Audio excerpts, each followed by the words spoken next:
In your Cloud Compiler section of your notes, when you click on the Login button, you're going to get a screen that looks pretty much like this. If you haven't signed up yet, you can click on the Sign Up button, and it's going to ask you, have you created an account before? And if you say no, it's going to take you to this screen.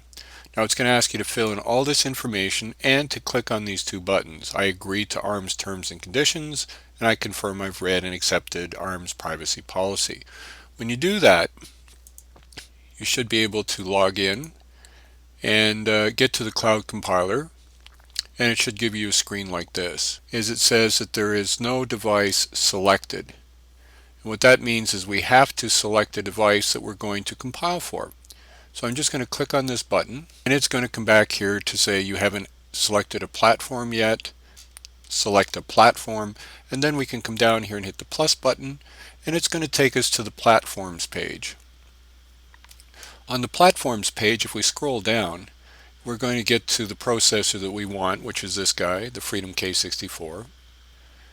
And we can see here that right in here it says add to your embed compiler. So we're just going to click on that. Now you can add as many different boards as you want to your compiler, and then you can say open embed compiler, and it's going to take you right back to the embed compiler. But notice this time up in the right hand corner it has Freedom K64 and it's got platform here. But we're going to go down here and start with empty program, and we're also going to call it LEDS, and we're going to just say OK.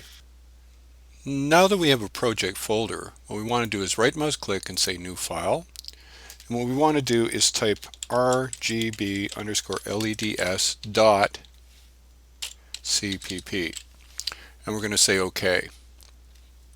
And what that has done is it's created an RGB_LEDS.cpp file that we can program, but we can't just program directly. What we want to do is actually bring in and import a library. To do that, we're going to say import, and we're going to go to libraries, and if we back up just a little bit here, we're going to search here for embed, M-B-E-D, and we're going to hit enter. And once it comes up, we're just going to grab the one that says embed official here, and we're just going to grab that with the left mouse button and slide it up over here until it touches LEDs. Once it does, it's going to add that to our LEDs project folder. And if we open that up and take a closer look, we can see the embed library is broken into classes, and we have a number of classes: analog in, analog out, bus in, bus out, and so forth. And we also have structures, and we also have groups. Now of all these, what we're going to look at today is under classes, we're going to look at digital out. So if we look at digital out, it gives us a number of things here about the digital out class, and if we slide down here, it shows us a very small program. So what we're going to do is we're just going to grab this information here, we're going to Control C, and then we're going to go back to our program here and Control V. And this is a little program that we've got. Now under help, it's going to show you a number of things, and one of the things you can do is Control B to do a compile without actually doing more than just a compile. And at the bottom here it says successful, so this program actually compiles and does something. Now if we double click on digital out, it's going to show us that here's some of the stuff for digital out, and if we click on this part, it shows you all the details about how digital out works. But for now, what we want to do is actually start working a little bit with our program code. So let me just close this for a second. So it was very easy to get our program ready to go, and we can download this and run it on our board if we want, but we want to add some stuff in here and understand a little bit about what's going on. For instance, digital out here, the way it works is you can say digital out and say LED and say LED 1. Now if we double click on LED 1, that LED 1 is a LED_red. So there's actually 3 colored LEDs on our board, as we've seen already, and LED 1 refers to the red. Let's change this to LED 2, and we'll see that LED 2 is green and LED 3 is blue.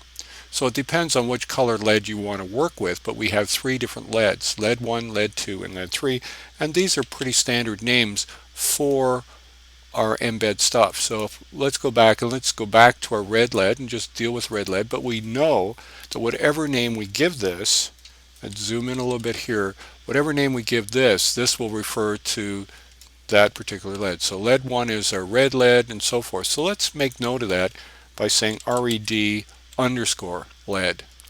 Now one other thing that we can do is we double click on this, we can also do a find and replace, and we can say find LED, which was the original, and let's replace that with red underscore LED.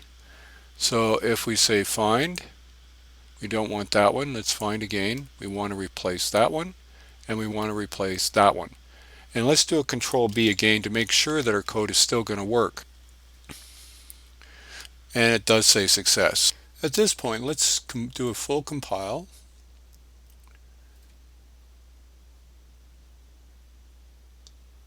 Say save file, say OK. And then we'll go over here to this button. We're going to right mouse click, say open containing folder, and what we're going to do is we're going to grab LEDs underscore K64 here, and we're going to slide it into embed and download. And once we do that, when we hit the reset button, we should see the red LED going on and off every 0.2 seconds.